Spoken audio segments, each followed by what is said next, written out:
Hi guys, so today I'm going to bring you a review of Margaret Atwood's A Handmaid's Tale. I talked about this a little bit in my haul for March.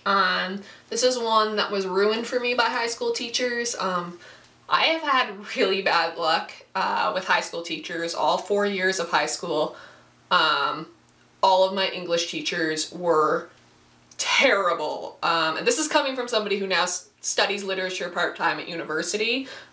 If you don't know, my main degree at university is history, but I do take literature courses just for fun.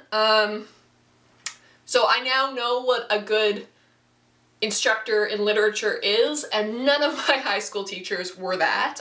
They were subpar at best. So this one was ruined for me when I was in grade 11. And it is a dystopian fiction. Margaret Atwood is a Canadian author, so yay Canada. And it is set in the future, basically in the, I don't want to say kingdom, but in the country of Gilead, which is Gilead, G-I-L-E-A-D, which is part of America, or what was America at the time.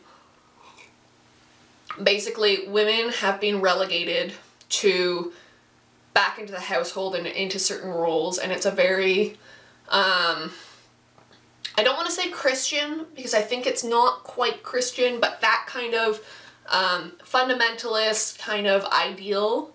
And the story is told through Of Fred, and literally her name is Of Fred, which means that's who she belongs to.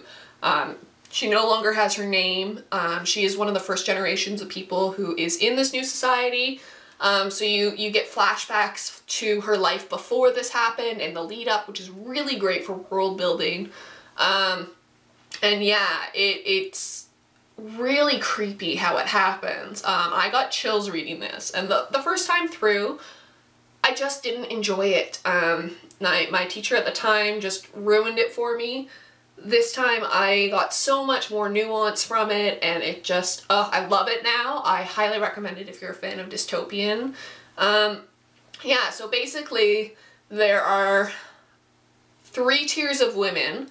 They're the wives, which are at the top, and they, you know, they have a little bit more freedom and they wear blue. There's the Marthas, who are like the servants, they wear green, and then there are the handmaids, which wear red, and they are used strictly for reproduction. They are assigned to households that maybe the wife's gotten a little old and can't bear children anymore, so they are assigned to houses. It's pretty horrifying when you think about it. Fred is a handmaid, hence it is called A Handmaid's Tale, and you learn about how segregated they are, how they're hated by other women, how they're dismissed by men.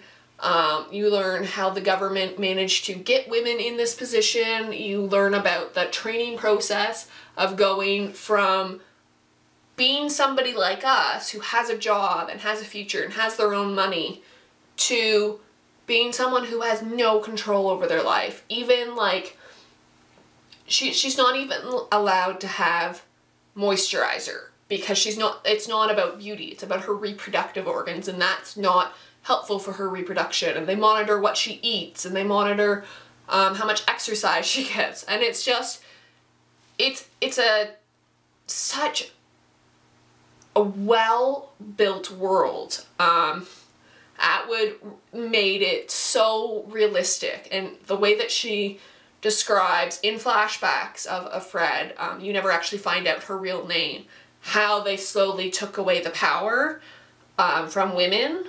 It's just, it's crazy. So yeah, I highly recommend that for fans of dystopian. It's not the type of dystopian like Divergent or The Hunger Games or any of those types of novels where it's a revolution. It's more of an immersion in the world. And a couple of things that I wish The Hunger Games and Divergent had done a little better is world building. If you're really interested in dystopian world building, I really recommend this book. It is just absolutely fantastic. And if you're into feminist literature, definitely pick this up. I haven't read any other Atwood, but I've heard she does fantastic feminist literature, so yeah. That is my review of A Handmaid's Tale, and I will see you guys probably on Friday for Friday Reads. Happy reading!